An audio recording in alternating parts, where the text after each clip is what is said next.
Well, it's a rainy Saturday up in the mountains, so we're going to get a wood stove fire going in the shop and spend the day in the shop. We've got a buddy who's helping out with the school auction. He's building an Adirondack chair. And somebody donated the wood for this Adirondack chair, which is not the wood that I would have picked. There's a guy up here in the mountains who has a sawmill, and he milled up some eucalyptus wood and decided that was good to donate. I would never use eucalyptus for anything like that. It's too unstable, it cracks, it's unbelievably heavy. Maybe you like eucalyptus, and there's some of the Aussies or guys from New Zealand out there that love eucalyptus. Tell me about it, I want to hear. But I find it a miserable wood to work with. So my buddy's in here, he's working on the parts. I'm letting him use my bandsaw. So come on into the shop. Oh, it's cold in the shop. A wood stove fire is so nice and so warming. I got some good stories up here. Does anybody know who Tom Bombadil was? Anyway, getting back to some of my things, I like to put things up on the wall that they all have meaning. And this particular piece of firewood here, believe it or not, I cut it off without hitting that horseshoe. And I split it and I discovered it. Anyway, today is about, I'm helping a friend of mine, my friend Brian, has young children at the local elementary school, and part of the annual auction, they like to auction off items, and he volunteered to build an Adirondack chair. So this particular Adirondack chair is made out of a wood that I would, as I said before, never chose, but it's actually working better than I thought. So I put a brand new blade on my bandsaw.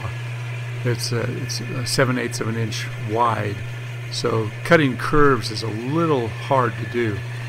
Brian hasn't got a lot of experience with a bandsaw, so I'm watching him closely and give him a little bit of advice on how to follow the line and how to take lots of straight cuts and clean them up to get the round curves.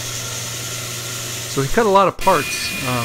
One thing that surprised me is he set the wood down, it was still a little damp.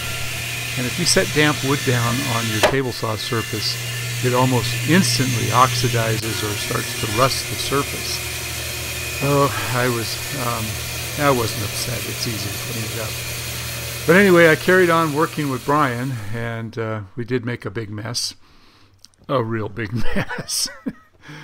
So there's more scraps for the firewood pile. And I cleaned it up. I got a shop vac out and got it all straightened out. I was able to get all that rust off. I used a sander with 220.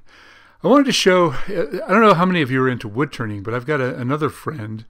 His name is Tom, and he does just absolutely beautiful segmented bowls. He puts a lot of effort into building up these segmented bowls and then turning them. He's a retired engineer, and he also builds beautiful furniture. He built this little table right here. He's done a lot of beautiful veneer work, and this is an interesting little box that he made. I remember when he brought those to the club, and those were Christmas presents. He cut those little ribbons out of wood, made the box. I thought that was very, very clever. And this was a little marquetry table that he did. It was a pattern match on the surface there. But he's got so many wood turnings. His house is just loaded with wood turnings. But he's also got this clock. And the clock is really cool. I love, he's got many clocks. He's been trying to make wooden clocks for a long time. Hello, how are you? That is really cool. Yeah, so that's supposed to be able to run on a 9-volt, or I have a little transformer. You've got so many turnings, you're running out of space to show them. Well, yeah, and we have things put away. I know you do. Everywhere you look.